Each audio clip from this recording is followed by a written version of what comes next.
Let's walk our audience through how Ignite does their bans. Well, it's going to be an insta-ban up first, and ooh, it feels like we're back in our playoff stages because Rad insta-ban out the Emma. There's 100 Thieves are going to be taking the Mantis off of the board, so there goes the Ultron composition as well as a red stat. There's a world where banning Emma Frost as well might force Vinny towards either the Venom or the group, both of which can be particularly vulnerable to the Wolverine, but Naga likes to pick up.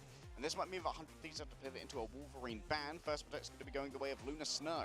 Yeah, and 100 Thieves are actually going to be targeting the Ultron, so they're weakening a Human Torch because Rad are going to be removing it from 100 Thieves and foregoing actually potentially having that save on the Human Torch. They're going to be now taking out that Phoenix to start limiting the hero pool for Delana.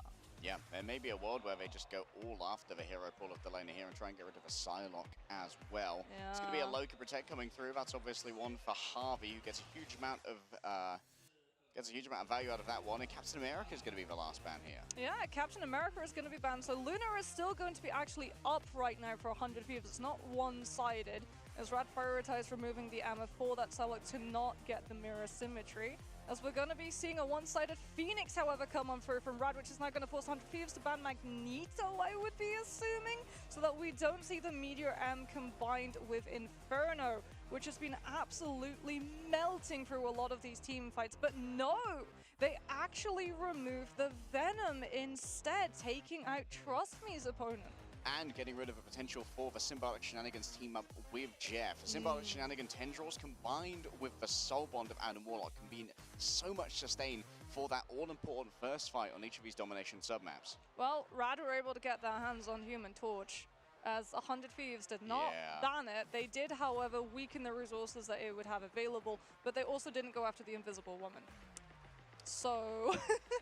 It's going to be a lot of survivability. Yeah, we might actually get to see Rad prioritize going for the Invisible Woman, but then again, they have the Lunar Snow, so they might think that having the Idle Aura with the 35% heal trickle is more than enough to embolden Naga and keep Invisible Woman out of the lineup, as the ultimate is just one of the worst, especially on Domination, where it's so important that you actually utilize the Strategist ultimates on the point itself. Yeah, getting true value out of those, making sure that everyone's healed up and also able to move forward as one. That's where you really look to your leader in Trust Me. Let's head into our losers finals. Mox, only one of these teams can take a shot at our big trophy and against the Titans of Envy. And we find out who, starting on map number 1, Celestial Husk. Well, Trust Me doesn't get access to the Venom, but he's still going to be running Dive. It's going to be the Captain America. So 100 Thieves shoring up their backline, with Terra actually going to be starting off on that Winter Soldier Bionic Hook in case the Captain America gets a little bit too close. Yeah, could have also been a preemptive hedge against the Wolverine as well to try and shut them down in the aftermath of a Primal Flame enhanced Feral Leap. For now, Vinny just speculating as Naga looks around the edge. He wants to try and get in onto Delana, who has the pops out there. Psionic stealthing. Still, Trust Me, manages to hunt them down. And that's going to be an early opening here for Rad. They aren't worried about the flanks anymore. Yeah, and this Human Torch can now start applying all of that spam pressure with the Psylocke being out of the mix. You don't have to worry about your flyers getting pushed. Regeneration Domain already going to be forced too, which means that Rad are going to be feeling incredibly confident the second those crystals burn to keep on moving forward. But they stay a little bit too long, Harry, and Trust Me goes down. Yeah, Regeneration Domain wasn't quite there in time to save the Captain America. Look, Delana's already back using both the dashes. What is this? Naga super low down into the ground. He bonked his Whittle ahead. And while Delana's even more happy to stick a katana in it thereafter to find the elimination. And now Terra with Protestant. She's going to be able to stand strong here. Rajaro grabbed from the air. Fate noted round the side. Melio's taking out Terra in the midst of all of this as Crook moves on forward. Fate of both worlds in their hands. The end song strikes pay dirt, but no final frags are found. Naga looks towards the skies. Delana is isolated for a moment. Maybe a hot drop on the cards right here, but taking to the sky allows him a little bit of extra momentum. Up comes the Meteor M, hiding inside in the Regeneration Domain to make sure that there's not going to be any final hits given over. Still, Melio was isolated elsewhere. Delana plays around the outside. And you can see the Dancing with Butterflies is ready to go for a moment, dodging away to make sure that Rajaro can't take them out with the Meteor M. Instead, Melania is given all of the attention, and Delana's finally hunted down by Naga on the periphery. Yeah, Terra got picked, had to come back on the Doctor Strange to help out the brawl fight, so wasn't there to keep the dive in check. The fight's still going though, as 100 Thieves refuse to give it on up. They've still got the Dance of the Butterflies, but without that Doctor Strange, I think it's just going to be a matter of trying to stop Rad from picking up as much point percentage as possible, as they're going to be holding on to its use in this next fight. Normally, that Dance of the Butterflies would be able to find value, but into a Loki with the Doppelgangers plus that regeneration domain, 100 Thieves are going to have to take it a little bit slower, wait for those resources to be down before they look for those picks. Yeah, somewhat under-resourced here are Rad, but Naga does have the Supernova available, and 100 Thieves don't really have the wherewithal to stand up to this until they have one of their strategist ultimates online. Yeah, and 100 Thieves are actually going to be swapping the Winter Soldier onto the Wolverine, and they've already been able to find the Flyer. They knew that Naga was the only one with an ultimate on Rad's side, and they try and shut it down, but the peel is immediate, and the Supernova sounds on off, forcing Harvey into using that God of Mischief to burn a Lunar ult. Okay, great regeneration there coming through from Harvey. Dance of the Butterflies might be focused in only onto the Lunar Snow here. Terra getting up close and personal. Final Sam ready to go. Up to the air goes the Phoenix. The impact isn't quite there though. Terra can't convert upon the players who are grabbed up into the skybox. And now it's just down to try and chase the Captain America. Trust me, falls to that one, but Harvey going to be taken out on the other side. The Phoenix hits the ground, and that's going to be a recontest coming through from Rajaro. The Pentagram of Ferala has been formed, coming directly out of a spawn to make sure that all of those of Rad who pop out of that spawn door are easily able to return. The damage proves too much for Melania, and permafrost becomes temporary frost. She's taken elsewhere. Naga floats above it all. The Feast of the Abyss takes a bite out of Rajaro, but Mystic Flavored Candy is easy to try and get out of a system for now. Trust me, he's just going to keep this one contested. Yeah, trust me, he's just keep on putting pressure on that back line. The Meteor M used earlier means that the Supernova is absolutely free. It's combined with the Eye of Agamotto, and that one's going to sting.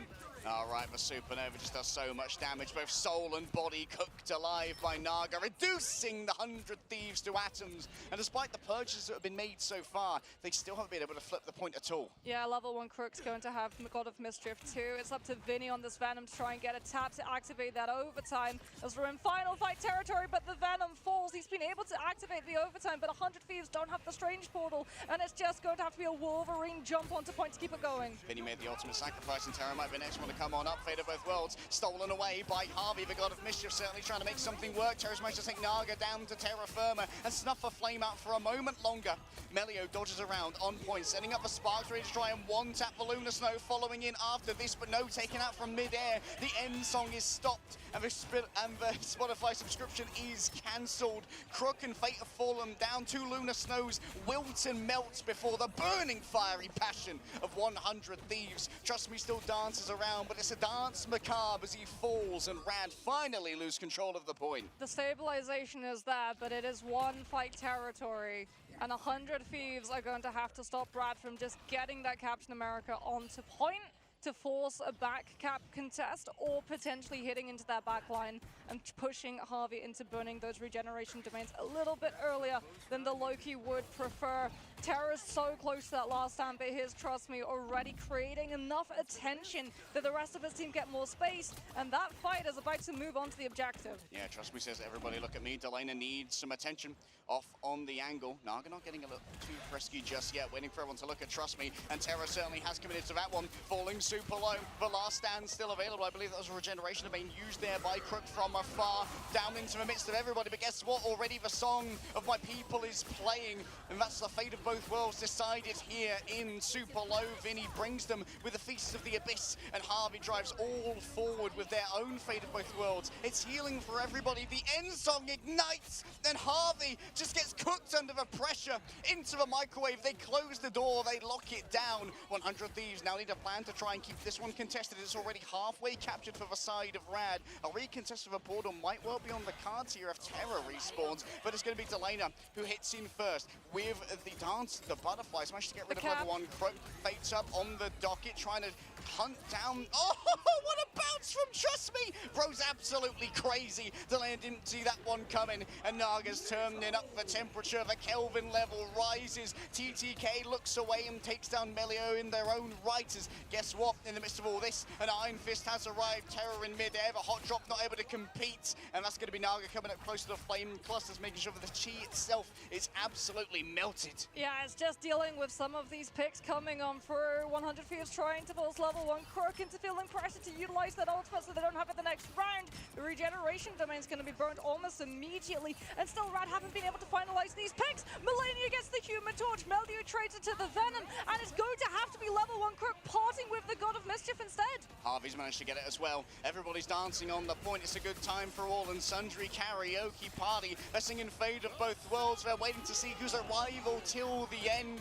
The assembly is called as the Freedom Charge moves forward. Terra's regeneration factor cannot deal with the damage that is brought forth. Melania's rolled in with the shield, blocking off the heals to make sure that maybe 100 Thieves convert upon the stuns that were delivered by the Eye of Agamotto. Dancing away once again, Luna Snow desperately begs for their team to cling to the realm of the living, but on the Celestial Husk, the symbiote claims all and sundry. They return to the soil, they return to the tendrils, and we'll move on to map number 2. What an overtime fight, though. If they weren't up against a composition with a Luna, a Captain America, and a Loki, 100 Thieves likely would have been able to flip that. Because they had damage-boosted Eye of Agamotto when Delana and Melania lined their ultimates up, and Vinny was desperately trying to build up the Feast of the Abyss to be the tipping point. That would finally be the straw that broke the camel's back. That was Rad's sustain cycle. See that Vinny was able to hold on to that Feast of the Abyss. It might well be an opening factor here as we head into our second map. We get Asgardian Rebirth. Delana and Harvey. Delana's going to be going over onto the Hela. I mean, she's hit scan, so she should be able to put pressure onto these flyers, but you do have to worry about a Captain America just running on top of you every single time Trust Me has anything to say about it. So it's really going to be up to 100 Thieves to keep the Captain America off of the Hela and give Delana enough space to be able to take these flyers down. And let's not forget, Hela's part of a Symbiotic Shenanigans team up now as well, so Soldier is going to have an additional slow on it, Moss. Yeah, Terra's got that last stand, doesn't want to get scouted either, and cleared out. There's the Phoenix. The grab's not going to be able to connect, though. Has to get back to this team, and Harvey gets left behind in the interim as Melio is able to find the pick, and that just means 100 Thieves, they can't risk it. It's okay, that's what Ragnarok Rebirth is for. And Melia might be offering up a chance to resurrect here if they keep on poking into this angle. For now, everyone's going to have to divert themselves over onto a point prioritized for capture of the mission area. Vinny's already been forced to fly away after using that symbiotic resilience. TTK has no such dreams of escape, and Terra tries to relieve some of the pressure. In comes for Regeneration Domain of a Meteor M, floats imperiously above it all, waiting for some of those to go away, but no, it's only level 1 Crook who manages to tank all of the damage. Naga desperately needs a heal, has the Snowflake indeed, and ducks into the AoE that Luna Snow provides. Delana's going to be the primary target here, so far away from their own Luna Snow, but Melio is going to be the main victim. The Feast of the Abyss chomps down on the Phoenix as Null proclaims victory in a battle as old as time here on Clintar. Still with Delana and Terra down, 100 Thieves are missing a lot of the muscle to try and make this one work, but when you look for muscle, it's Vinny, the big boy from down below, who might well be able to supply it in towards the back. That's going to be a quick copy. God of Mischief coming out from the Loki, and of course it's going to be the Fate of Both Worlds. What else would be the answer here for 100 Thieves?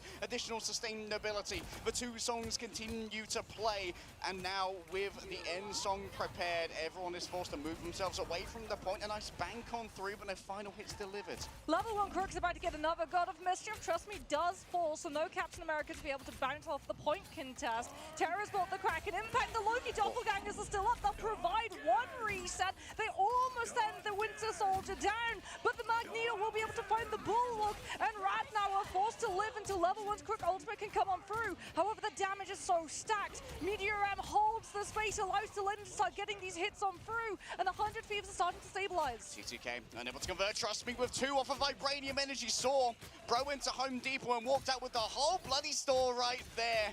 Trust Me now, gonna hunt down Harvey. The healing is wanting for the side of 100 Thieves. Sustainability's not there, only Vinny stands up for the remainder of the team, and Rad are gonna get the first capture after, what was that, 3 minutes? Yeah, I think that might have been one of the longest no-cap fights that Marvel Rivals Ignite has seen. It felt like we were playing ResComp.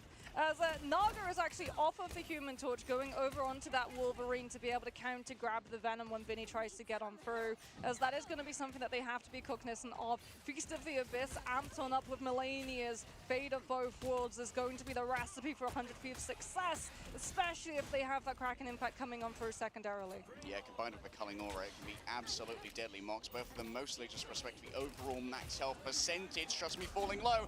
Rotterdam starts to carve on through, and Terra's able to convert onto this with Loki clones aplenty. Terra's going to have reset after reset, and Rajro now tries to slow the tempo. The Meteor M heads up towards the top. Terra shut on down, no more resets, but with level 1 Crook down, it's limited healing that's available for Rad. Trust me, going to be coming on back with the Freedom Charge. We need to jog on through first and give over that additional staying power to the remainder of the team. Stacking on up to democratize the damage. Only Fate is caught within. Delena has the perfect steering of the Dance of the Butterflies in order to make sure that the target is prioritized. Melania forced out here to use their ultimate, and that means that maybe 100 Thieves are going to have been find themselves stalled out a while longer. Yeah, but level 1 Crook still has the God of Mischief, manages to find the line of sight onto Melania to get the later Fate of Both Worlds, and this is just going to be clean up on the point right about now. Magneto is trying to body block long enough. Out comes the Meteor M, but the Eye of Agamotto is going to be able to find the pick onto the Lunar Snow from behind before that Meteor can hit, and Rad should be able to start cleaning up these plays from Thieves' side finally. Yeah, TTK tries to use the Meteor M to peel some of the damage that was coming in towards the stunned Lunar Snow, but it doesn't respect the Dark Maelstrom. 100 Thieves finally managed to flip the point at least, so all of this time they are accruing percentage towards victory, but with Melania falling down again, 100 Thieves are running on borrowed time. The damage that they take is going to be permanent, with the exception of any healing that comes through from Wolverine. And now it's Vinny towards the back. Seems like the Feast of the Abyss didn't manage to get too much, and well, you know that Wolverine's going to have to lodge a complaint with the manager here. Adamantium claws tear through symbiotic sinew, and the two Vanguards are now under threat. Easy damage coming on through, but having to move aside because the threat is too much. The lady gets two with a single use of the whip.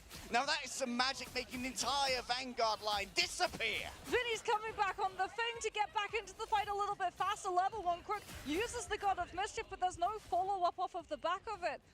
And Harvey actually used theirs to mirror too, as both of these teams now, without that Loki ultimate, going to have to come back into this fight with just the base Lunar as a defensive. Delena's going to be holding onto that Eye of Agamotto, though Naga back on the Human Torch might be vulnerable up in the sky with no shield to protect him from it. No protection available. Vinny on the thing, at least, is going to be a lot more of an issue for Naga, hence the swap back over. Might well be able to grab up Terra here with the Cosmic Fastball as well for even more Berserk state damage. Naga playing around the outside. It's going to be very difficult to deal with, actually. It's mostly going to be the Lunar Snow who's able to actually put some threat over onto Naga here.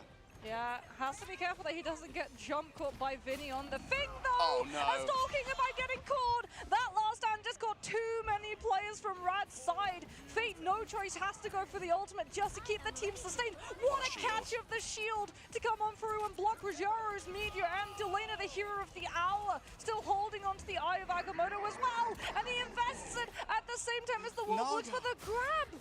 The double dodge onto both the Feral Leap and the Eye of Agamotto as well. A lot of resources used there to try and shut down Naga, but now he's coming in with his own vengeance. Many of the Flame Tornadoes might well be eaten up. TTK looks for a speculative usage here of the ultimate, but doesn't quite connect where it's needed.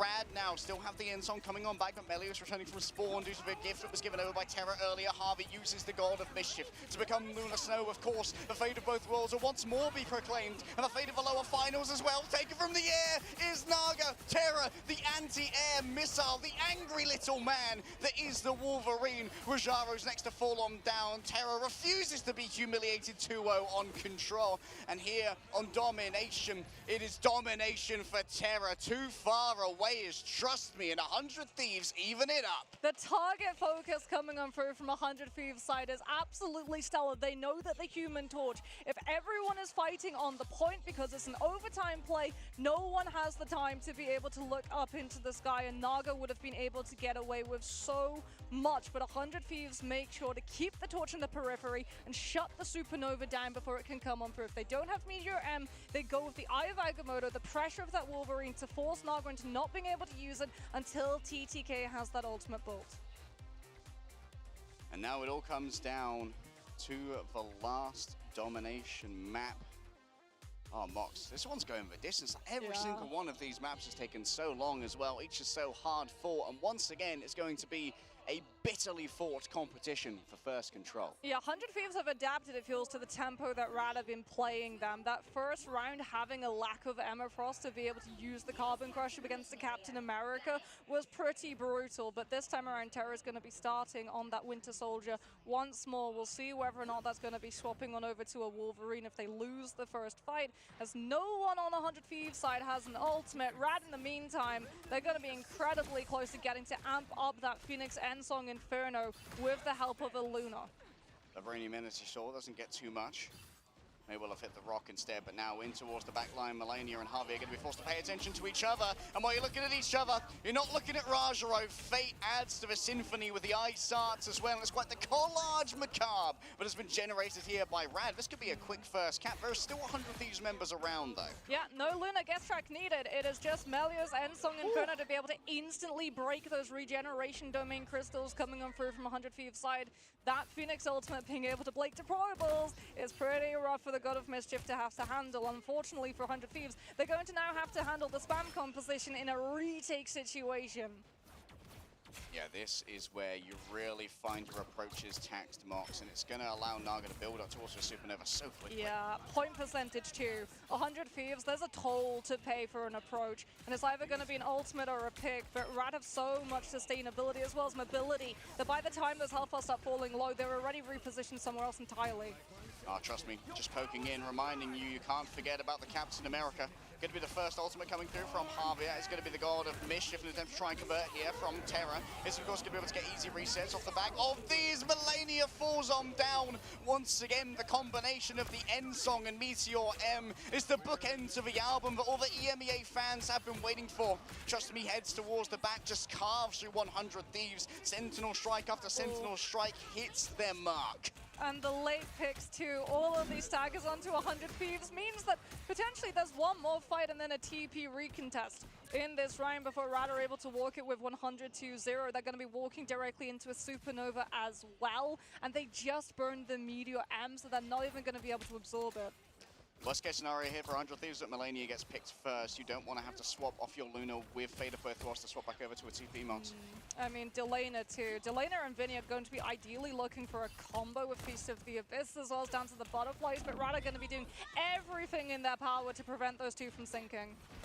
All right, Delana already under pressure. Now that's a primary target for Trust Me. Big bounces coming through. Over towards the end. Look to Vinny here in the back. Already the Cellular Corrosion has been used, and that's going to be a God of Mischief coming out from the side of Rad to try and turn this one around. Crook for now uses the Ice Arts. Wait before using the Fate of Both Worlds. But now it's going to be answering Melania's drive forward. It's Vinny's turn with a 40% damage boost. Still cannot find any finishing blows as it's good escapes thus far from Rad. Now it's Terra's turn towards the back. The strategist in their sights, but it's Melio from the back. It's the Phoenix, the Savior, the one to bring light to the dark universe that 100 Thieves wish to proclaim here on Clintar. Melania the next to go on down, the healing starting to fall away. Harvey is going to be able to false. Yes, oh no, never mind. Harvey's song is finished early by Rajaro. The Finn says you got to turn off your music on the bus, and they're going to be boarding the bus to map number 2 with a 1-0 lead. Surely returning with the portal, the pentagram of Farala. Terra climbs across the tree but is burned down by animal control, and Rad are in complete control of Clintar. Yeah, the only way that portal recontest would have gone further than just a later pick onto the Doctor Strange was if one of those strategists still had their ultimates available. That is one of the problems when you have a flyer composition who wins the first fight and they have so much spam pressure, as well as the Captain America on their Vanguard lineup, because the Captain America, he's on the front line, he's on the sideline, he's in your back line. And unfortunately, if you're turning around to deal with that Captain America scouting out your Psylocke's not going to be able to create enough attention for the rest of the team to have to pivot, which means that Human Torch and the Phoenix, they're always going to be taxing your approach.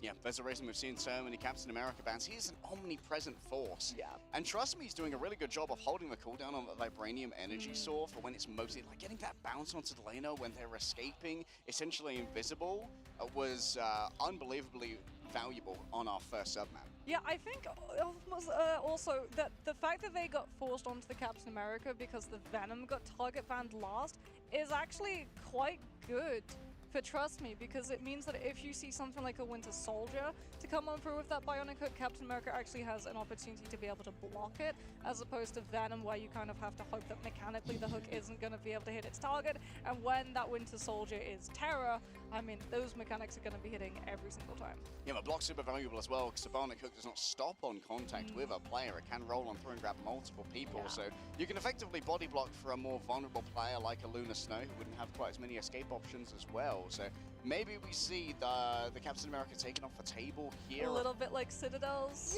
target banning structure coming on through. Yeah, because Freedom Charge 2, in comparison to Beast of the Abyss, Beast of the Abyss, great for the Venom player, not so great for the people that the Venom decides to munch on, especially if it is amped up by a Luna Fate of Both Worlds or a Mantis Damage Inspiration. But Freedom Charge for a Captain America and the rest of that team is so instrumental in being able to stall out those fights, especially on Domination, where a lot of the time that Freedom Charge can be the thing that allows you to outlive something like a Dance of the Butterflies coming from. We even actually saw that occur, right? There's one of those fights where Delana comes out with the Dance of the Butterflies, manages to catch on to Fate, who's behind cover, and that means that he's not on the path of the Freedom Charge and not getting that additional HP tick. All right, for those of you who are tuning into our mid-season finals, your first time experiencing Ignite, here's how the series goes. The team that lost our previous map are going to be able to pick the next one from game modes that have not yet been played. So at the moment, that means both Convoy and Convergence. And then once again, it'll be the losers team picking after the next map. If 100 Thieves win, it'll be Brad's turn to pick, and they'll pick from the remaining map type, whether that's Convoy or Convergence. After map number 3, our call will open up again, Mox. But this means that there's a lot of strategies that you can have to try and take away your opponent's preferred map picks in this draft. Yeah, Holiday Jalia, there's no way we're seeing it. I think if you're 100 Thieves, you're smart, you take it to a Convergence map so that you get it right out of the way. Potentially Central Park. It is still a very strong map for Jeff. Yes. So we might see the Jeff ban come through, especially because Rad have this horrible to fight into strategy on their defense, where they literally just hold almost essentially outside of your spawn on the attack, and they posture up with something like the Venom and the Jeff, and they tax you every single time you try and walk a little bit forward, and then you have to burn an ultimate, normally something like a Luna Fate of Both Worlds or a Cloak and Dagger's Eternal Bond, just to be able to situate yourself onto the point, which is always a rough one to be able to try and recover from. Yeah, so maybe Symbiotic Surface would be the best option next to both Central Park and Ball of Jalia until later on in the series. Less environmental positions for the Jeff too, if you want to allow it through the bans. Yeah, and they've got longer sight lines where Delana can really flex those hit scan muscles. We know the Terrors were playing a lot of Phoenix Jean Grey recently as well, even though it was banned out during the previous draft. So maybe that's how they're trying to shape the compositions of 100 Thieves, by forcing Terra towards something like that Wolverine, but they feel like they can deal with something like a Metallic Bulwark or something like a Regeneration Domain from the Loki, as opposed to just getting that constant peppering that we saw both Cal really punish them with from Envy, and Terra punish many teams with. Yeah, I feel like in terms of ban drafts as well, we're not going to be seeing a lot of adaptation come through from Rad's side of the board. They had a very strong ban draft coming on through. Removing the Emma Frost was a stroke of genius. We were talking before the broadcast, you know, about the fact that usually it's the Emma and the Magneto that were the first to go in the opening stages, but now that we've moved over here, it tended to be target bans onto either the Human Torch or the Mantis, which then enabled other parts of the compositions to come on through. As Vanguards, they're very, very strong. All of them are really, apart from potentially Penny Parker and sometimes... and maybe Thor. Yeah, and Thor. A little bit of, unfortunately, one day, brother, we shall have our day in the sun to come on through. Maybe Season 3.5 has changed that. I haven't had a chance to play yet. We flew out as the test server was going up. Please tell me that the... Please tell me the changes worked. Yeah, hopefully you're not just coping. Thor top tier, 100%. Not a single ounce of cope here, Mox. You might be on the Asgardian mead. We'll have to wait and see. Yeah, catch me with that Asgardian mead after this LAN is over, you know, have a little decompress. Do you think that Naga has earned the respect on the Human Torch to cop a ban? Maybe. I feel like if it's going to be a map like Central Park, absolutely, because that's probably Torch's strongest map. If it is Symbiotic Surface, then it's not quite as necessary, because a lot of that point is, you know, walled off by ceilings. So his movement is somewhat restricted in a flying capacity there, as we can have a look and see all of the statistics to come on through. Fate on the strategist roll, 46,000 healing. Level 1 Crook, though, surpassing that, 64,360. And also Harvey keeping up. It was just a matter of both of those Lokis were healing extraordinary amounts from their team. But on the side of 100 Thieves, they were constantly having to deal with their regeneration domains being forced early by either Captain America or just that insane pressure that both the Phoenix and the Torch bring to the table. Yeah, the healing looked similar, but the big difference here was in the damage mocks. Level 1 Crook pumped out about 22k to I think Harvey's 13. Yeah. That is a lot of additional healing that needs to be done. The slack that needs to be picked up that if it isn't, gets converted into knockouts. Yeah, and I mean, Loki is insane in terms of damage potential. All of those doppelgangers being able to do damage also mean that the longer that your copies are up, the more damage that you're going to be able to do. As we can have a look at the replays, a lot of these are going to be from a bird's eye angle, as we did get to see a one-sided Human Torch make it all the way through those pick and bans, something that Rad instantly took advantage of. Worth noting as well that there was no Primal Flame to buff up the Wolverine here from Terra due to that ban onto the Phoenix. Because we know that Delana can play the Jean Grey, actually has the skill set for that being the hit scan. And that could often mean that Terra can pick up one of these signature picks. I was surprised to see the Iron Fist come out temporarily from Terra, but I think that might have been more of a panic towards the end to get a last second touch. Try and get a last second touch, and then you also have self-sustain with the meditation. You also have the block so that you can make it just a little bit longer as opposed to some of those other duelists who, when they're trying to hold the point so low, don't quite get the hero moment and topple over. Rajro is one of our top fraggers as well. Some of the most knockouts delivered, those final hits found. I think we're sitting about 15 when I took a look at the stats, which was about equal with Naga. So Rajaro's got the aim working today, and an incredibly experienced player, has titled in other esports as well. So we expect big things from Rajaro, even though it's, trust me, who's leading a lot of the comms. It's often Rajaro who's there with the follow-up at the right time. Yeah, I want to see some adaptation come through from 100 Thieves' side. It definitely feels like they wanted to try and go for a dive composition force coming on through in terms of the pick and bans that they had, but trying to deal with dive when you didn't have the Emma Frost. You're never going to get the Emma Frost, unfortunately, though, as there is just an insta-ban before you can go for a save, so it definitely feels like you have to then start weakening some of those components of a dive, and they did try to go for that, right? Taking out the Venom, leaving the Captain Americas. We're actually going to be seeing, ooh, that is a surprise, Central Park maybe we've been watching is going to be coming through. Yeah, maybe they actually have a strategy to be able to avoid this, as you can't Doctor Strange portal past it, because you can't use that portal of Ferala inside your own spawn.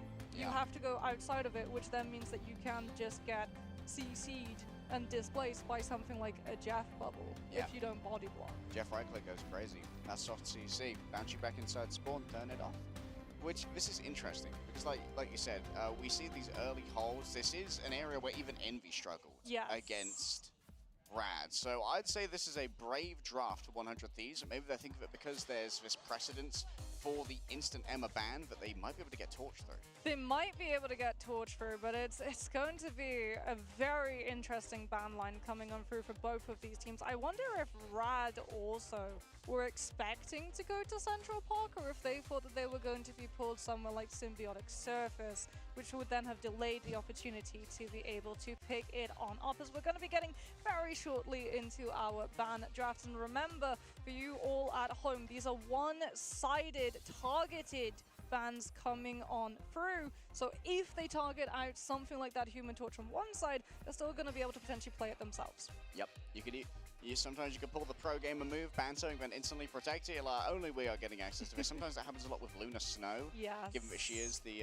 premier strategist in the game. Well, not just that. If you manage to get one-sided Luna Snow, it forces the enemies into having to ban out or weaken some of the things that Luna then enables, like the Psylocke, because then you have to go for Psylocke, Captain America as well, potentially, as well as an Emma. And speaking about Emma Frost, well, she's been melted on the spot. Rad instantly ban Emma once more.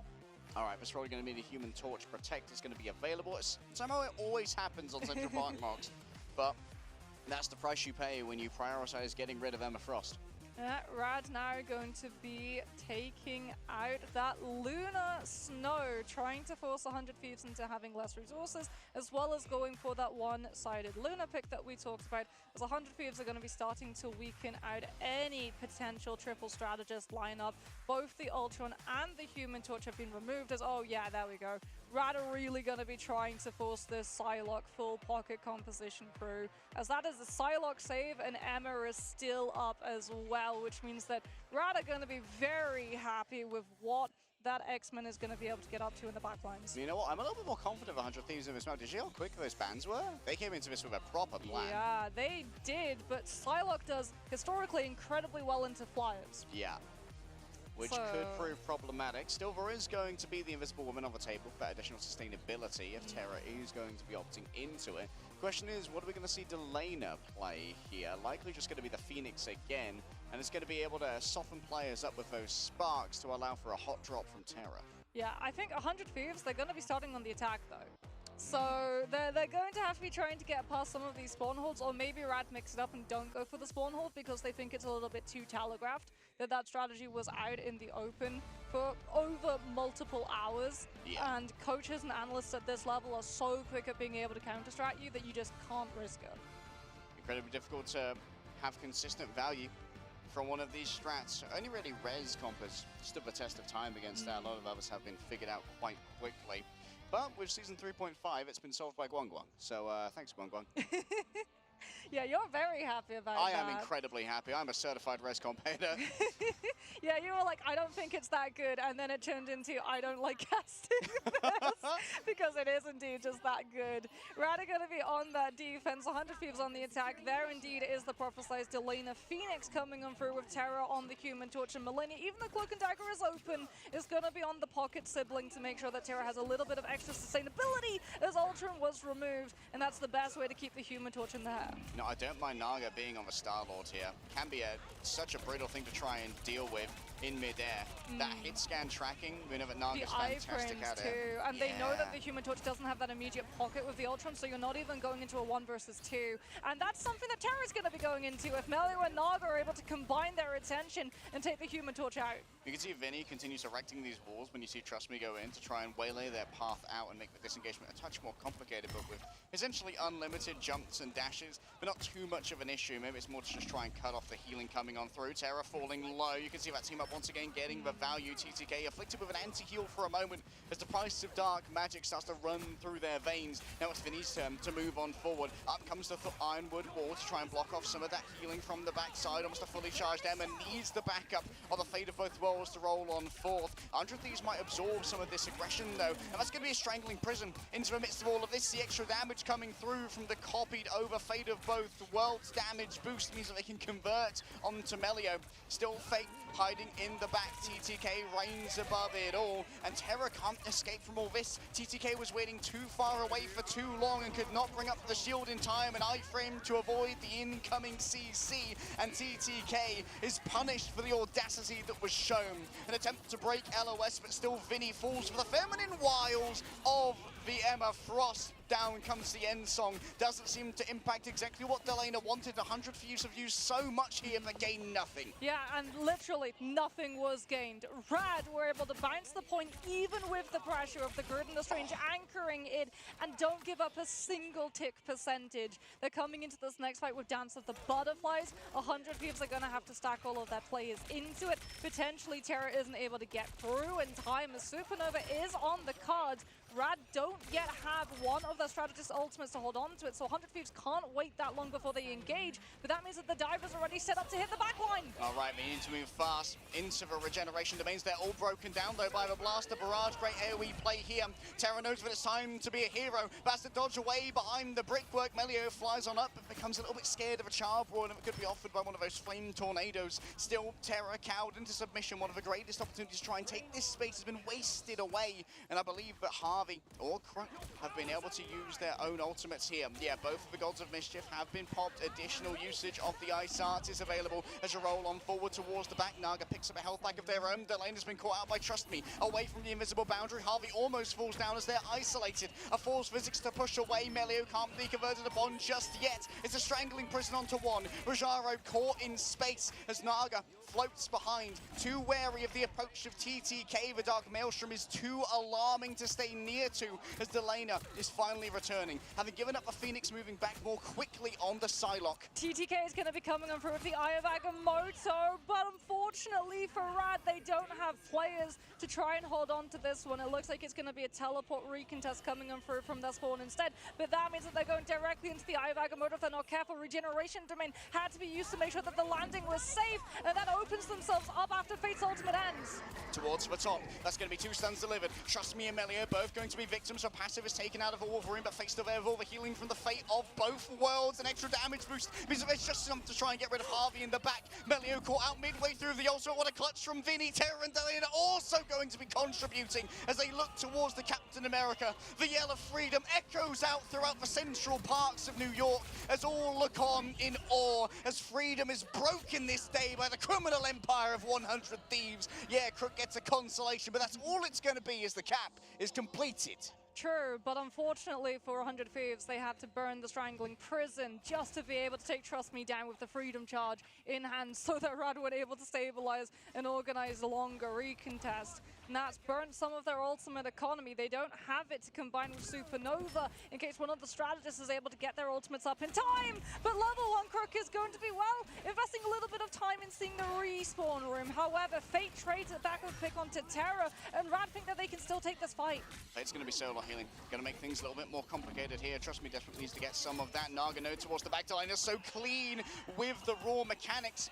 And you know that Terra's coming from that off angle as well. Has for Supernova ready to go. Delana getting up close and personal, noting Naga's approach incredibly low. The flame cluster's avoided for now. And that's going to be a turnaround. 2 versus 1. Both of the duelists looked over onto Terra, taking down the carry when they knew that he could deliver on the damage. The Galactic Legend ready to go. Of course, they're just going to be waiting out the song, but the song here by the Lunar Snow inside of the invisible boundary. Naga just forced to disengage and give away some of that damage onto his targets who can't be locked onto. Invisible boundary ends though, and Radna have the better sustain. Level 1 Crook did burn that God of Mischief, is going to be holding on to the state of the copy as long as possible before we see the 12 seconds of Fate of both worlds, so they can keep eating up the space 100 Thieves have access to. A Carbon Crush comes onto Vinny to prevent the group from having the Strangling Prison combined with the Supernova, and the threat has been dealt with, and Rad hold on to the space for longer. Unbelievable value from a spinning pick there as well. TTK might have trouble getting out of this one. Delena's disengagement was actually waylaid by what Rajaro brought to the table. TTK staggered.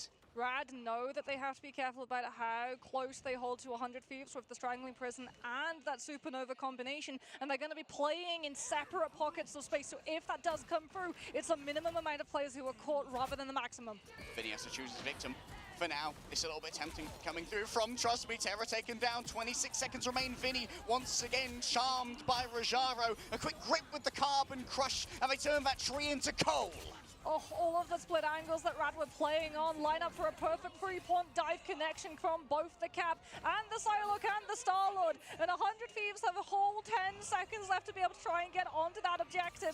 It's going to be up to the dashes from Delana, the Psylocke ultimate to cover the Supernova too. And They're not corporeal! On top point! Because Delana isn't corporeal in his ultimate, and he's not able to cancel out of it early enough in time. Only the shadowed whimpers of a once proud Shinobi's shadow over Ratatoskir.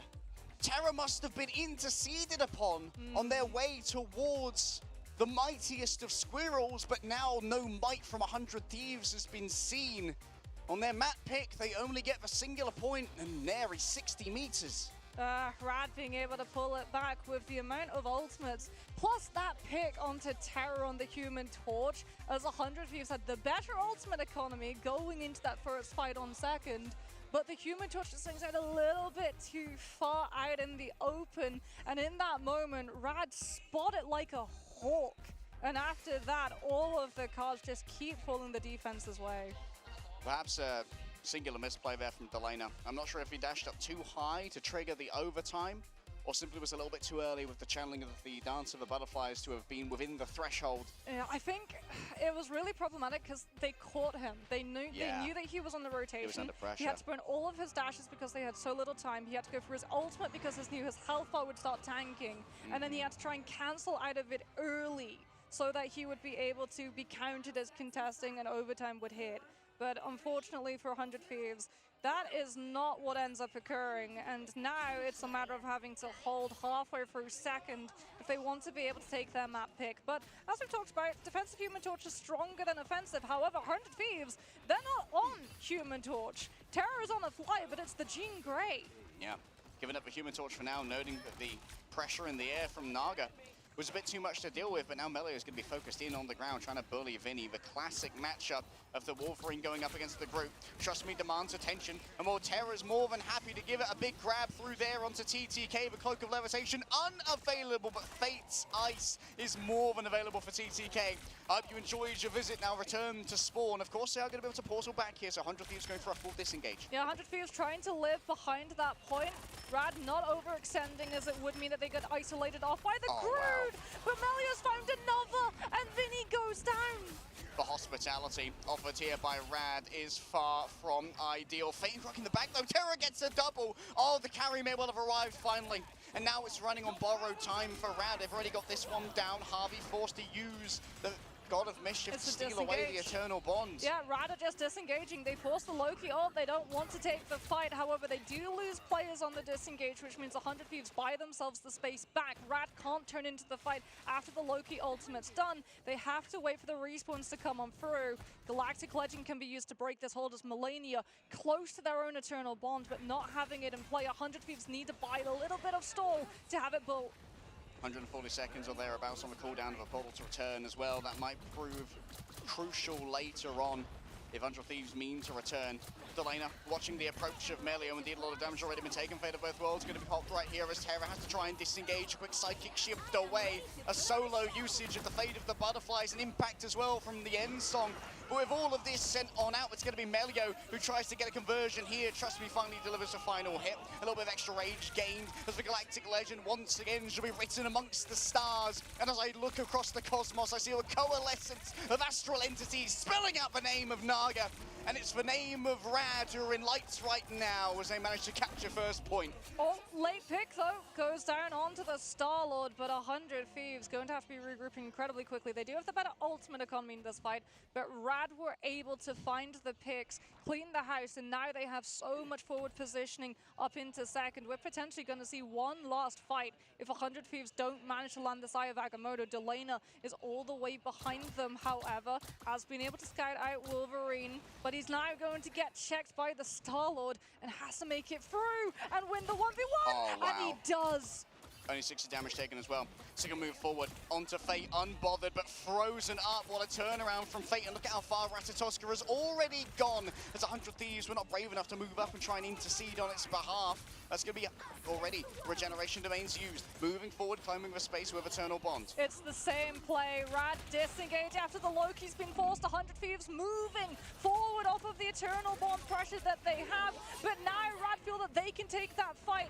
Inferno is going to be held for Terra as long as possible to prevent Rad's engagement and give 100 Thieves some stabilization. As we're in the last fight territory, 100 Thieves need to have a huge Eye of Agamotto follow-up because that's already regeneration domain forced. And they've already got to move on forward. Terra's the one to try and keep that card contested. Delana over here on the Hela wants to stay at range to get maximum value out of a hit scan. 3 meters turn to 2, turn to 1, and no one's there. 100 Thieves find it stolen from under them as Rad dominates on the map pick of their opponents. Yeah, Rad's just perfectly kiting out those Loki ultimates every single time that Harvey tried to come on for, give 100 Thieves a little bit of a path forward with the Eternal Bonds. They're able to just keep everybody alive, find a pick as well, understanding, anticipating that forward aggression, the momentum that 100 Thieves are going to find themselves propelled into. And when you're running a Wolverine and you're anticipating where those Vanguards are going to be playing from, especially if you can caught them out of that Eternal Bond, the pick potential is so high. You see Melia right-click up towards that Phoenix as well to try and body block it? That's kind of crazy, bro. I mean, because he has the health pool with 350 to be able to tank that entirely and really minimize the damage to everyone else. Great heads-up play, but also delivering the damage to finally just take the end song off of the track player. Yeah, and I mean, that constant pressure, too, to make sure force regeneration domains that the 100 Thieves didn't have the confidence to be able to hold the positions around corner, which would then have made that Eye of Agamotto, the threat of it, so much more potent because you don't want to get caught as you round that space into the Eye of Agamotto. We're doing a very good job of ult tracking, understanding what 100 Thieves had access to. And remember, that fight started with them actually losing their Star-Lord, since Delena was able to come through and win the 1 versus 1, which should have meant that the backline was vulnerable. But Fate hits an absolutely clutch absolute zero, which absolutely turned the fight around for them, as all of a sudden a vulnerable backline turned into a bloodthirsty backline. Yeah, the vulnerable backline was something like, oh, so we're free now. We're free! We're free from the terrors of Delena. Fate, the team captain, one of the youngest members of this team as well, one of the least experienced as Shirley, is showing off just how much potential he has here as both a leader, as an innovator when it comes to things like the Jeff, and just as a raw mechanical player, showing off things like those absolute zeros. And it seems like the strategy here for Rad of banning out the Emma, the Magneto, forcing 100 Thieves away from those comfort Vanguard picks and just deciding, you know what, we're just going to give the resources towards the Human Torch of the Star-Lord is really paying dividends. Yeah, and it also kind of feels like they read 100 Thieves. They want them to play the Strange. They want them to play the Groot. That's why they're not target banning them, because then the Wolverine gets maximum amounts of value, because what's the Strange and a Groot going to do against a Wolverine? Well, probably see the insides of their spawn a whole heck of a lot, as it was really unfortunate for 100 Thieves, the amount of grabs that came on through, especially in the opening of those fights, but even over the Groot wall, he was able to find the pickup onto TTK to open up the fight at the very, very beginning of their attack. But now, it's time to knuckle down. This is where Irumix earns his nade shot bucks. Got to try and figure out your bans. You've got to make sure this team is not tilting for a big personalities on 100 Thieves, and they are not used to losing. Not like this, Mox. No. There's still the capacity for a reverse sweep. We've seen them more times than I'm comfortable with here at mid-season finals for Marvel Rivals Ignite. But 100 Thieves, their fate is only in their own hands as they face down Oblivion with Rad on match point. Yeah, and Rad is somewhat of an unknown quantity for them as well. Like, we got to see them yesterday play up against Envy, and some of the rounds looked much closer than they have been today. But again, they've played Envy so many times because they're in the same region, as opposed to Rad, where the interactions that they've had has been here. Pretty much, outside of the occasional scrim coming on through, as we can have a look and see all of our statistics coming Melania was on shut out, through. man. 20.8k healing. Yeah, Melania was indeed. I mean, you have to remember too that Groot walls also play a part in walling off your own backlines, LOS, if some of your Vanguards are being nabbed by Melio on that Wolverine. And it did mean that, you know, when Melio was able to find those grabs, a lot of the time what should have been pressure for 100 Thieves turned then against them. I mean, admittedly, we did spend some time on the Invisible Woman as well to try and give that team up to Terra. His fate with the MVP, well-deserved, basically. Almost single-handedly started the flowchart of victory towards that last fight when Delena won that last all so thoroughly. They only lost 60 HP up against the Star-Lord, which is kind of unprecedented in a 1v1 of equal skill. Especially when Star-Lord has access to 2 iframes and a Snowflake coming on through. And a Snowflake. And speaking about that Snowflake, 19 assists coming out from Fate, but 7 final hits. Yeah, contributing. Yeah, very much contributing in terms of numbers that Rad were able to output against 100 Thieves.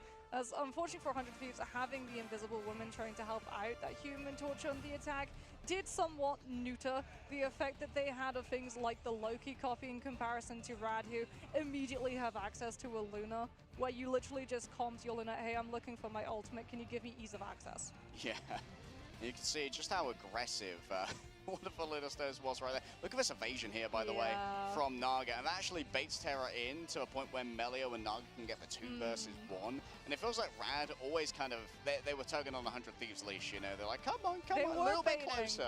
They were doing a little bit of baiting, especially when it came to holding first as well. Well, we got to see a lot of the time the Solid and the Psylocke, but one of them would get a little bit low, a little bit vulnerable, and Terra would have that voice in the back of the head like, yeah, I can get this. I can find that pick, and then unfortunately, when you try and go for that, it's only after you bite off too much more than you can chew that you realize that it is Rad just baiting you.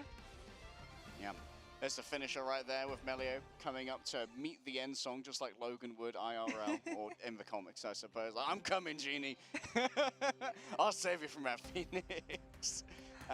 It's been lights out for Rad. Like, they are looking so clean today and winning mechanical duels against Terra and Delana. Yeah. Like, they are eyeing up that best of 7 grand finals, and they want to get there. They don't just want to get there hot, you know? They don't want to come in time, finish it out 3-0 nice and quick. And for EMEA, they're certainly being made proud right now. Well, if it is going to be a 3-0, that does mean that we're going to be seeing now the next map type coming through. It's going to be Convoy, and it's going to be Idrissel Path that Thieves decided to take us on over to. Potentially now we're going to definitely see that Mantis and Ultron get removed from play because Triple Strategist holds. Yeah. On Idrissel Path, no one has a fun time attacking into those. Yeah, unideal. This is going to also allow a lot more space for Terra to continue working on the Jean Grey. We have seen some attempts at clutches from the Jean Grey. I mean, the only reason that 100 Thieves managed to hold as long as they did on Central Park was because somehow Terra managed to convert a double strategist KO in the back line and just make sure that everyone had to disengage because there was no more healing available. Yeah, I mean, it's a good Hela map, it's a good Psylocke map as well, so Delena's hero pool is going to open up as well. Wolverine also incredibly strong if we see a 2-2-2 composition come on through. Some teams like going for the Star-Lord as well so that you can utilize those iframes and manage to break around corner, put pressure on the defenders so that they have to back up and give up that space. Speaking about backing up and giving up that space, Wolverine fastfall. I love that there is a very niche strategy that a lot of these teams actually utilize. If you yourself have a duo that you want to go and stack with, you just have them play either the Thing or the Hulk at the very beginning of the round, grab yourself a Wolverine, chuck them into the backline of the defense, and watch as they turn around and scurry, giving up all of that space for the rest of your team to be able to walk forward without having to get burned as you try and break around a corner. Mox, I think it's time to stop allowing Loki Luna to exist for free. Because we are seeing the Protect onto the Luna, but 100 Thieves are kind of just letting Loki fly unscathed through the ban process, and there's a reason why this was the most banned strategist line of all of Ignite. True, but I feel like Fate is really, really strong on the Luna, whereas level 1 Crook can play the Loki, but is more leaning towards other heroes when it comes to wanting to actually play them, as well as being able to flex over to it. As we've seen Fate having the Idol Aura, also having the Fate of Both Worlds, which is probably one of, if not the strongest ultimates in the entire game, for the amount of healing that you get, for the potential damage boost as well that you can flick over to, plus the fact that it almost outlasts every single strategist ultimate with the exception of Cloak and Dagger's Eternal Bond, given the fact that there's a separate timer for every single one of those dashes. As we can have a look and see how wonderful crowd. These cosplayers have been absolutely insane. They've been in a different costume every single day almost, by the way, which is crazy to see the amount of effort and love that they have for all of their characters. Yeah, we've had a crazy rotation. You got a picture of a fantastic Doctor Doom. Yes, the Doctor Doom was awesome. Armor. There was a 4-2 with a Mjolnir that when you hit a button, it would light up and had sound effects. I'm worthy. I am worthy, it was brother. It was Chunky Thor from Endgame as well. It was. I like that Thor. It was so nice, and he also had the little charm with the Loki and 4 Chibi that he has in the skin that they had in the summer. But for Lunchbox with like the little action figures in it. So cute. Yeah, our cosplayers here in the stadium have been amazing. But let's hope that maybe 100 Thieves can get a little spark of amazing in them here as they fight for their tournament lives at the mid-season finals of Marvel Rivals Ignite. There's the adaptation that we wanted to see. Target fanning out the Luna so that Rad don't get one-sided Luna snow. No surprises that Emma Frost is also going to be up on the chopping block as the weather forecast has come in, Harry, and it looks like it's going to be, well, as hot as it is in Guangzhou. No snow, no frost today. All right, Captain America taken away. 100 Thieves are just saying, you know what, all of these things, they were too much. I don't like them anymore. I'm scared and I want to go home. Get them away from me. Magneto is going to be protected, making sure that once again, Rad can't yoink away the most effective Vanguard line that they love to play. Well, speaking about being yoinked, Johnny has been yoinked for 100 Thieves to have, as Human Torch has been banned out. Something to note is that Rad saved the Mantis, which is now going to force 100 Thieves to either burning a ban on Ultron or Adam, or potentially taking away some of the things that they could enable. Human Torch is going to get removed from Rad's N2. All right, Jean Grey goes away. Terror too scary. Question is whether or not we'll see the Psylocke go away once again, but we have seen a multitude of bans come through from Rad. They're very intelligent when it comes to adapting mid-cycle against what's being built by the other team. There's the save onto Harvey's Loki, as Rad are going to be removing Luna. It was going to be a 50-50 for 100 Thieves. Whether or not they saved the Luna, whether or not they saved the Loki, whichever they didn't, would have been left to the Wolves for Rad to take off the table, as Venom is going to be protected for Rad. And you know what? It's the second Jeff the Landshark ban coming out towards Fate, now that they'd also removed his propensity to be able to play the Lunar Snow. Yeah, a devious smile on the face of Melee, potentially a bait being laid down there by Trust Me, saying, yeah, you know what? You don't want to deal with a symbiotic shenanigans, so I'm going to protect Venom, and then you must ban Jeff, or you are going to face the Chompers. Yeah, I mean, it feels like if anyone would know about bait, it would be Jeff the Landshark and his fishy heritage, as we're going to be definitely seeing No It's Jeff 4 hits on Yggdrasil Path today. All right. One last attempt for 100 Thieves. Their fate in their own hands. We know how much talent is on this roster. We know that they've grinded for so long and so hard, Nox. But if they can't get it together for this Yggdrasil path, their run ends here and now. 100 Thieves were able to get most of the heroes that their players have comfort in, though, as Delana on that Psylocke is going to be trying to control all of these potential lanes. Rad going to be starting right now with Melee on the Black Widow, just trying to catch someone a little bit unawares with a one-sided Mantis damage boost before swapping on over to the hero of choice, which is going to be that Psylocke. All right, going to be double Cloak and Dagger ultimates for both sides, as Eternal Bonds are going to be flowing thick and fast here. 100 Thieves with both the Psylocke and the Winter Soldier going to be trying to keep an eye on all of those inside angles, as Rajara is forced to burn all of that Diamond Form because of the Bionica coming in through from Terra's End. But that convoy is still moving forward until now. In comes Naga with the Wolverine grab, and that's a trade of the Vanguards for both teams. No chance to save TTK, and you can see that the Regeneration of Maven is already burned as well. Naga sent into the midst of 100 Thieves, and yes, there is going to be a passive burn, but there is going to be the follow-up from Rajaro. Vinny was going so deep to try and convert upon the Wolverine, but Rajaro is more than happy to punish that one. 100 charge now, and you can see we're just going to be sipping on Harvey's doppelgangers. Fates ahead too in the cycle of Eternal Bond building in comparison to Millennia, which means 100 Thieves don't have a strategist ultimate to burn to navigate this choke for free and try and contest that convoy before it starts rolling into second, and that's so unfortunate. The strange portal from Vinny is out of sync with that convoy rolling on through, and 100 Thieves now are going to be down a teleport and down a Vanguard as they're forced to give up even more space. That was an opening pick onto Melio as well. Got to be a bit of a heartbreaker, maybe a tilter for 100 Thieves. 5 minutes is quite the hefty time bank heading into B. Already you can see the God of Vengeance has been used. God of Mischief is going to be turned into an Eternal Bond. That's a lot of space claimed away. Extra damage coming through from the Feast of the Abyss. Terror takes towards the skies, and there's a desperate attempt to try and shut it on down here as 100 Thieves are going to move forward with Melania's Eternal Bond. Melio summons in some reinforcements here, but the Lender's already got themselves a little bit of an advantage. Rot to Stern hits a headshot and silences the most devious voice in Asgard as it's cleaned up here for 100 Thieves. Yeah, Fate's path with the Eternal Bond had to be further away from the team and out of line of sight of TTK, who does have that Meteor Am, which meant that the Cloak and Dagger was not there to contribute either a Terror Cape or a Light Force Veil, so that Rad's players would be able to have better benefit of the sustain afforded to them. Rajara is going to be able to open up this next fight though, and that space with the Sonic Seduction, so 100 Thieves can either knuckle down and try and live it with Vinny's Freedom Charge, or give up the space and fight at another time. Trust me, opting for a change here.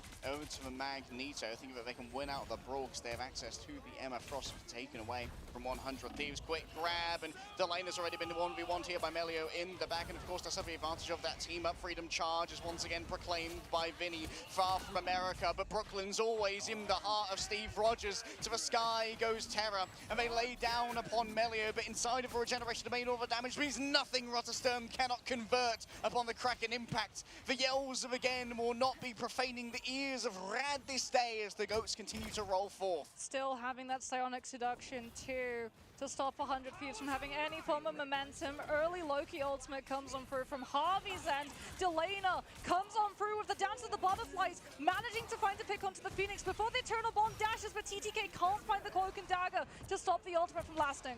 Yeah, a lot of space already has to be given away here by 100 Thieves, courtesy of that Terror. Kate and Melania taken down by the Eternal Bond itself. The ground itself hostile to the ambitions of 100 Thieves for the moment, as they manage to isolate the lane of Vanguards fleeing elsewhere, too scared of Sonic Seduction. It's Vinny in the back with very little HP to try and work with, no Freedom Charge either. And you can see that Fate right now is just speculating in the tunnel to try and stop the movement forward. Terror makes it to the cart just in time, but is overwhelmed in a what? Oh no! They haven't been able to contest in time! Yeah. This is ruinous for the alt economy. Yeah, Melania isn't counted as contesting, is too far away with the Eternal Bond dashes.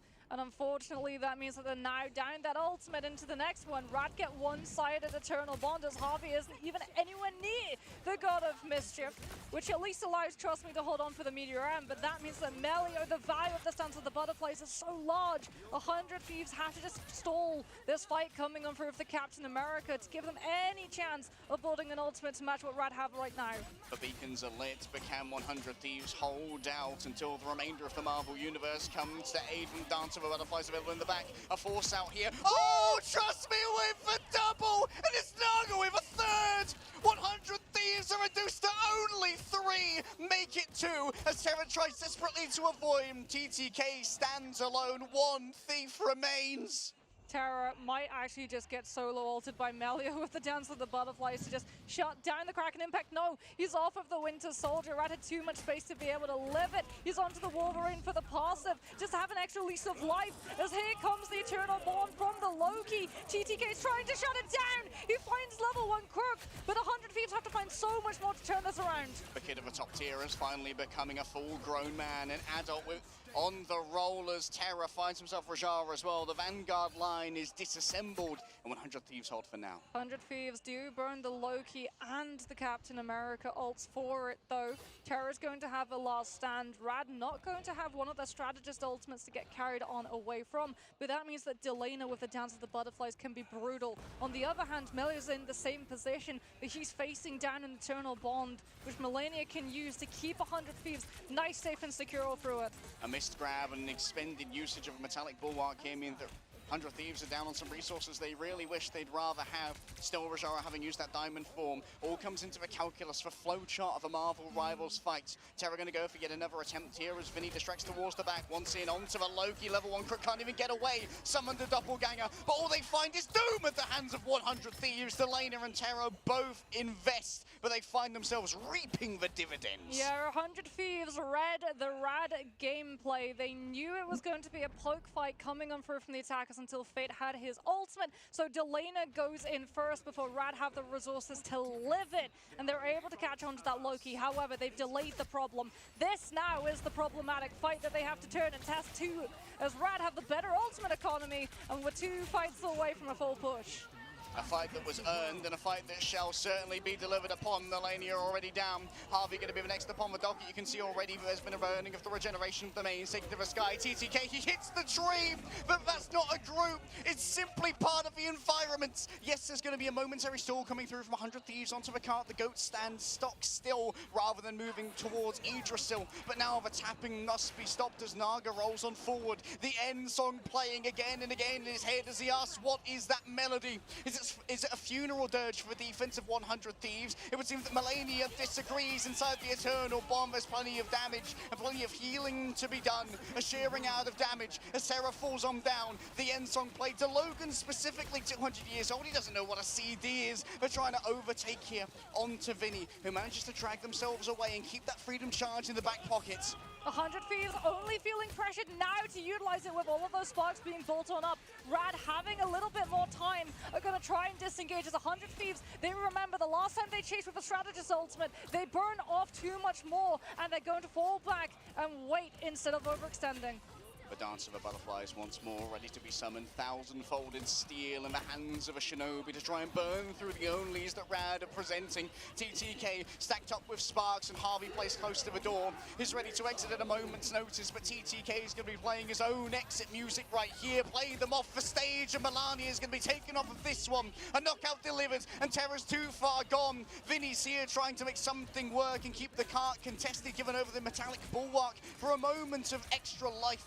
Gripping to it so desperately, vitality is all that they can hope for. Vinny could be overwhelmed here, as it's going to be the Sonic Seduction already used. Elena, TTK falling elsewhere. Vinny returns to the fray. The Cloak and Dagger here too, but Naga's ready to reign above it all. An imperious T-pose of a Phoenix establishes dominance of 100 Thieves.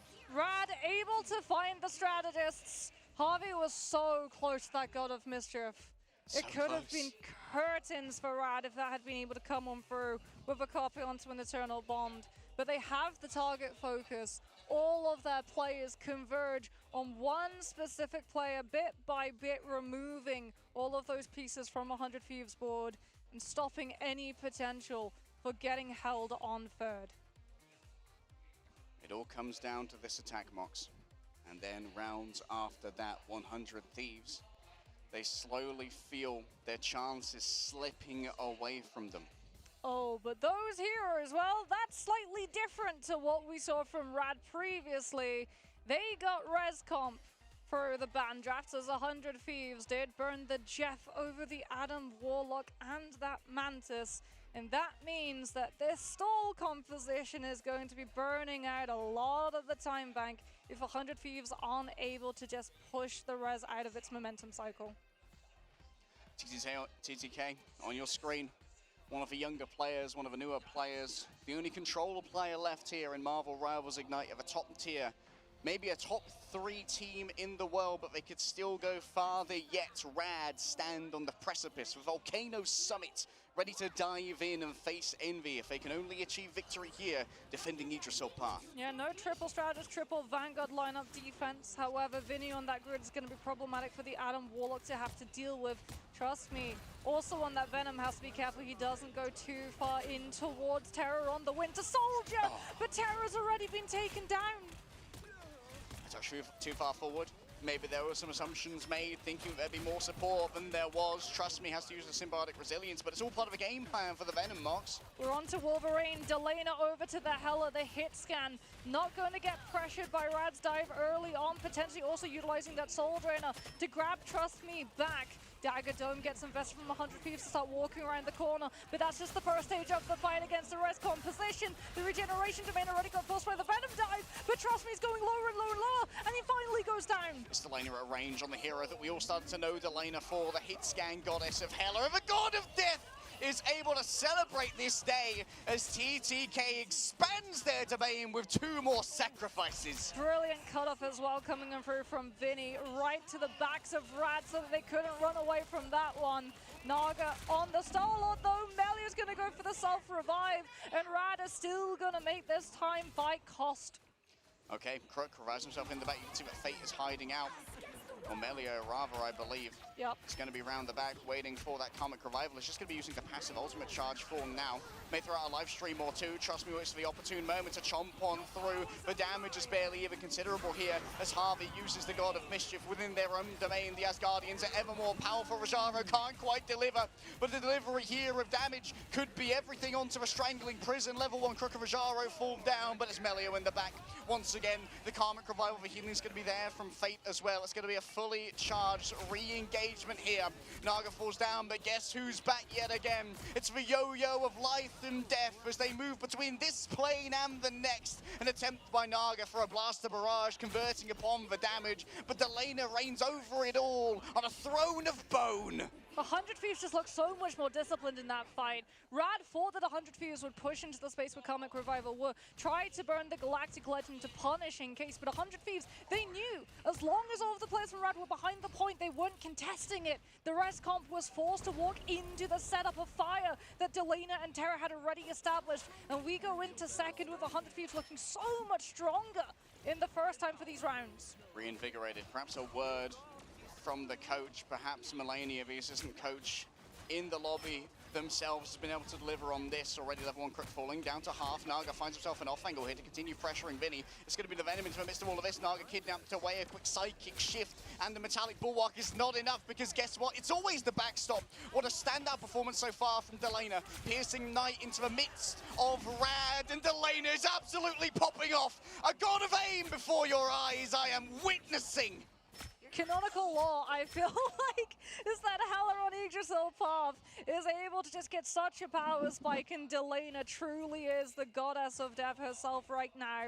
Rad are going to have one more opportunity to try and contest, but it's through a small hallway. If they want to have that better position for the Venom dive to begin, they've got to burn space, and 100 Thieves have a little bit more room to breathe as Trust Me falls once more. Trust Me already fallen down lane is make sure there's plenty of healing available for a remainder of 100. Thieves are already down on Terra. Once again, it's down to Delana. You asked for a carry, and I'll give you Vinny, a double wall, and on top of it, a spicy meter ball. They've mothered their last Mia on this defense. Rad still have the healing delivered by Fate here with the Eternal Bond, and the bubble as well means there's plenty of sustain, even with an Astrond Crow after the Astrond Crow being delivered. The damage can't quite break through. It's going to be the Vanguards making it onto a point. Terra's there with a greeting. Up comes the Regeneration Domain, and part of it's on point here as well. But a second Eternal Bond is so much additional sustainability. TTK on the sticks. He's mad with the rollers, delivers iron volley after iron volley, and I feel a metallic victory coming on for 100 Thieves. 100 Thieves, so much momentum as well. Rogera is going to have that Psionic Seduction to try and stall them, as they do not have ultimates into this next fight. Terra is going to be the closest with that last stand, but Rad can simply outspace it in anticipation of the Wolverine. What they can't outspace, though, is the damage coming on through from Delana. If they try and give up the angle for the Hela to hold, that convoy keeps rolling through uncontested. POV on Delana's damn right now. And TTK. We can see Trust Me is actually a little bit too far up, potentially. Actually, Melio in the back's already taken so much damage, requires the Metallic Bulwark, and it's used many of their cooldowns. Fate's so close to the Eternal Bond. Level 1 Crook, the God of Mischief. Psionic Seduction comes on through, but 100 Thieves can build their own, and that's going to be a huge silence combined with the Meteor M from TTK to stop Rad from getting any space up at the back of it. Can't convert, though, on that Meteor M. And now it's going to be a big grab coming through on Melio. Eternal Bond rolling forward in an attempt to try and break off all of the LOS. Out comes the final stand, I believe, from Terra. But all they've done is taken a bunch of damage themselves. A Terra capable flicks multiple members of Rad. And that means it's an easy follow-up for Vinny. That's going to be a Soul Drainer, taking away the will to survive from Rad, the will to defend. It's going to have to be reinforced by an Eternal Bond. This time coming through from Fate. Melania tried to counter out, but Trust Me was more than ready. Terra finds himself taken down. The soil will claim them back once again.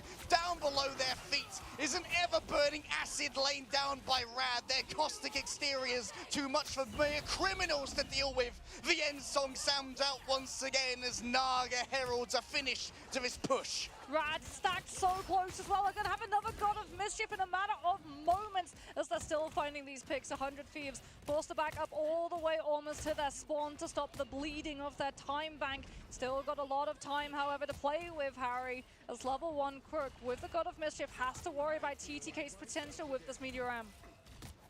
Trust Me. Stinking away for now. An exchange between these Magnetos has often been the story that changes how these fights go. 100 Thieves having to hold on to the Meteor, knowing that level 1 Crook is going to be forced to hold on to the God of Mischief. Same in turn. Soul Drainer from Delana, not going to be able to find the connection, but does stop Melee from moving on forward and making off with a Vanguard. This corner, so difficult to try and get past. Taking to the skies, using the Meteor M. Down come for Regeneration. The mains multiple players lane on low. Archero is converted upon here by Delana. But now it's return of Trust Me. And he's got quite the plan for this one. Still, it seems that he's dragged into the midst of all the 100 Thieves. They gather around like piranhas, taking wallets, passports, and all and sundry. Naga once again found by Delana. And this angle from the Hella has been absolutely brutal to deal with.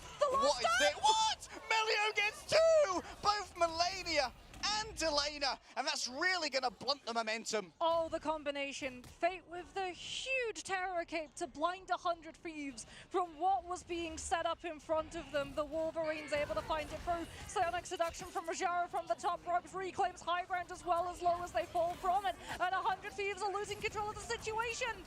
Oh, they've lost control of it, that much is for sure. Taking out Harvey early meant there was no healing to work with, and 100 Thieves are back to the drawing board. They're going to have to use ultimates. There's 10 seconds left. Vinny's onto the Doctor Strange for a portal to potentially give an off angle so that Rad can't just box them in as they walk from spawn. Rolling forward, trust me, already falling low, but look at all the reliable healing coming through from the Loki. Has got excellent safety.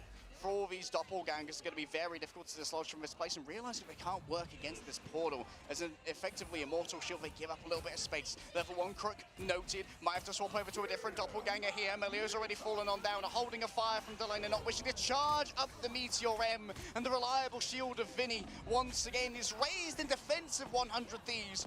A big dream here from TTK, but they're simply not that kid. It's a man's game here as you let loose on the Meteor M, and Harvey's already down. A sentient seized, a victory claimed. 100 Thieves are running too low on members, but Delana says that I'll get the resurrection and bring Harvey back. Melio's down as well. Vinny stands as a stalwart statue, refusing to fall. Towards the back, it's Naga. Harvey once again taken down. Delana could be a hero here, but they're running out of chances. They're running out of members, and they're running out of hope. 100 Thieves, all they had was Delana, but Rad has everything, and Rad has a ticket to the finals! EMEA are confirmed either 2 or 2nd. When it comes to overall placements, they will be seeing themselves a rematch between Envy, and it feels so fitting that we started our very first day with the play-in stages coming down to Rad and Envy, and we'll end the day with a huge grand final best of 7 between NA and EMEA to determine who truly is the top dog of all of the regions in Marvel Rivals Ignite right now. Both coming from play-in, say your power rankings could not have been more wrong. A heartbreaker here for 100 Thieves. They're going to top out at 3rd. Even with having their substitute of Melania in, they made it remarkably far, but Rad, this absolute cerebro machine of a team, some of the smartest players that we have seen in the game to date, managed to steal it away in a 3-0 sweep. I mean, 100 Thieves, though, they looked so clean when they were going into the res composition. And it does feel like they wanted to leave the res composition on the board because they knew how to be able to play into it. If you want to know, I mean, is it really worth talking about? If you want to be able to counter res composition at home, you should be able to do this because it's not in the game anymore for all of you all at home. But one of the ways that you deal with a sustained composition, which is literally meant to outlast you, is that you go with something that can find instant picks. And Heller is one of the best ways of being able to do that because those 2 taps can come on through. You find the pick even if the reses are up, you force them out early as that fight is only just beginning as opposed to halfway through, so your team still have the resources of being able to match wits with what the res comp can bring. And it really felt like we were gonna go to that 4th map at the end when Delana comes on through, finds that Ragnarok revival onto Harvey, and it feels like that hell is just going to be the hero of the hour, but unfortunately, Rad have the harder ultimate economy, they've got the closer respawns too, and 100 Thieves had to burn the Strange TP as well. Yeah, having to burn a Strange TP for that first recontest was kind of a heartbreaker. Even if it meant that Vinny was there at the right moment to use the Shield of Seraphim to block a fully charged Magneto ultimate. Still, for the side of Rad, they absolutely popped off. They level 1 Crook being able to set up all their doppelgangers on the back, on that sort of like back veranda, means it's so difficult to do the admin to get rid of those. Yeah, and then as well, you've got all of them set up for Devious Exchange escape tricks. Two, if you feel yourself getting a little bit too pressured and you're so far into your own team space that there's no way that the rest of the team can really try and push up and punish the Loki when that one's on cooldown. Rishara 2 of the Sonic Seduction, given the fact that they had to burn that ultimate immediately to just lay stake to the high ground and then be able to drop to the low without worrying about losing one of your players as gravity finds the connection. I mean, I'm just so impressed by how clean Red were today.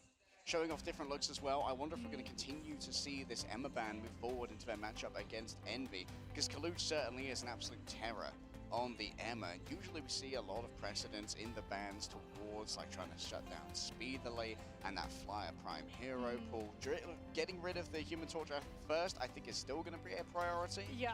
But maybe you force an Emma first protect as well. Yeah, I was going to say, if you're Envy, 100% Envy are in the stands. They've been watching, they've been seeing how exactly Rad and 100 Thieves have been interacting so that they would be prepared for whoever their opponent was going to be. And having seen that prioritization of Emma Frost, definitely might lead them towards an Emma save if the Human Torch is the first thing to go.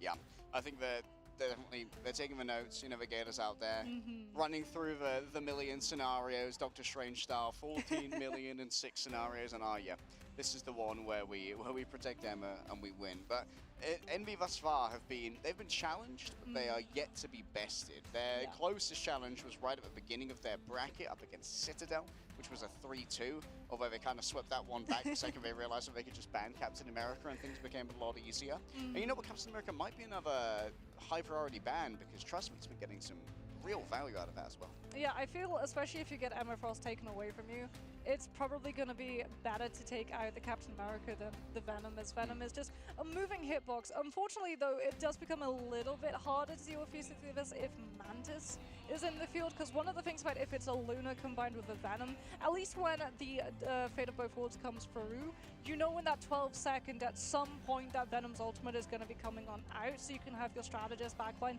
split apart so both of them don't get caught in the crossfire, as opposed to a Mantis where you don't know if that Venom has Mantis damage boost until the hit comes through and it's a lot larger than it should be.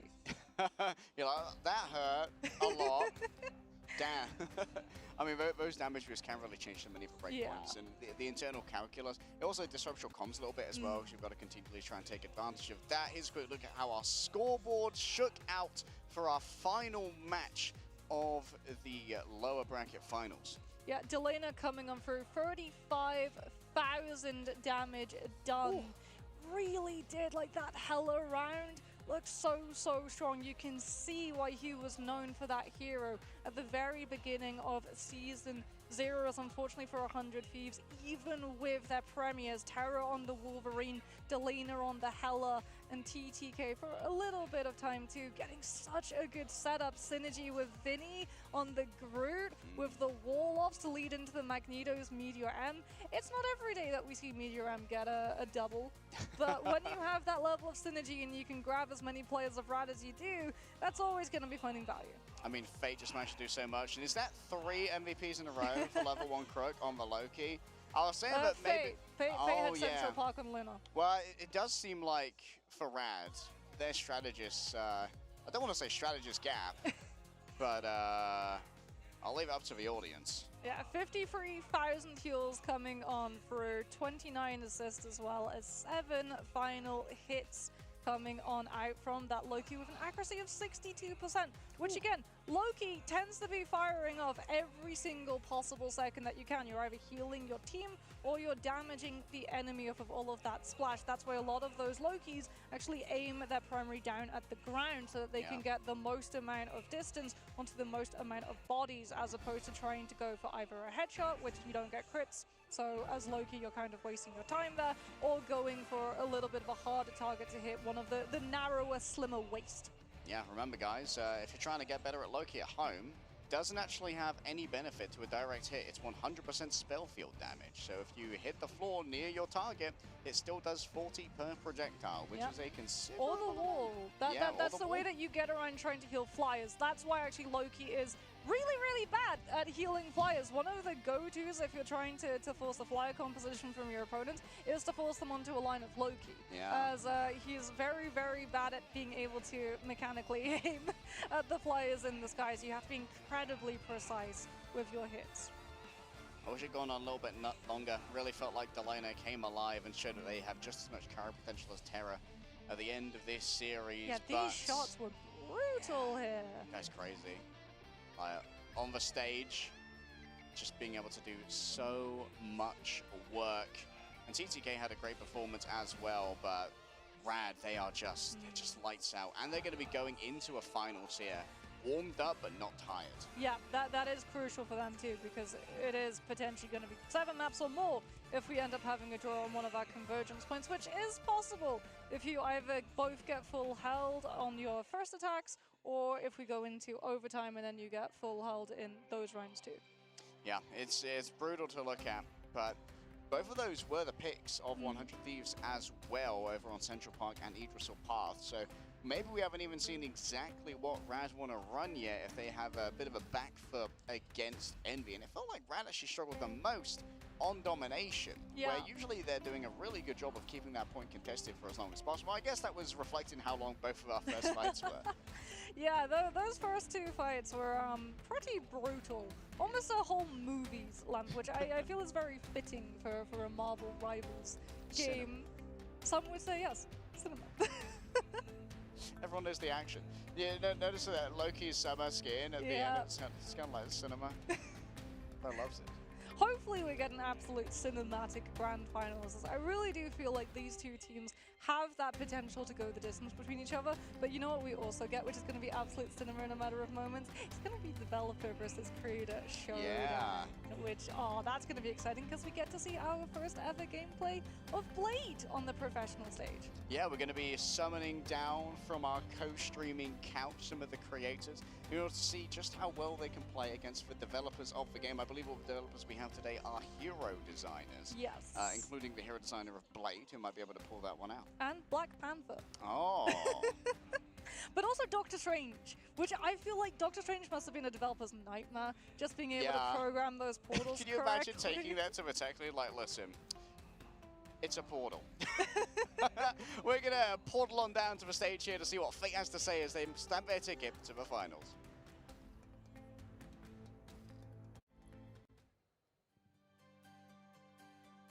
The question has been answered. The grand finals has been set after Rad took down 100 Thieves 3-0, and I am joined by the one, the only Fate. And Fate, I've got to ask you, you've now played Envy a couple of times, once in the playing stage, then the main stage. What have you learned to get the different result, and how are you feeling? I think third time's going to be the charm. I think Envy, we knew since the start of this tournament they'd be the strongest team here. Since the play-ins, we knew they were our biggest opponent. I think this time we're going to lock in, we're going to play the best we can, and we're going to win the series. Like it, solid answer. And you just beat 100 Thieves to get to this point, and it was a solid performance. Talk me through it. Like, what had you so prepared for this? I think we just came in, we played our game. I think it was a series where we just played it clean. We came in, we did our job, we got a 3-0. I think Citadel put up a bit more of a fight, but I think it was a good series. And of course, now that you are in the grand finals, Envy is waiting for you, but so is the audience at home. What message do you have for the rest of the world? We said at the start, we're going to be the hardest working team. We're going to be the ones to win it. This is the third time we play Envy. Now is the time we're going to win it. Well, guys, we are ready for the grand finals, but first we have a match you don't want to miss, the show match. It's the streamers versus the devs. Don't go anywhere. We're going to take a quick break and then get back to the action.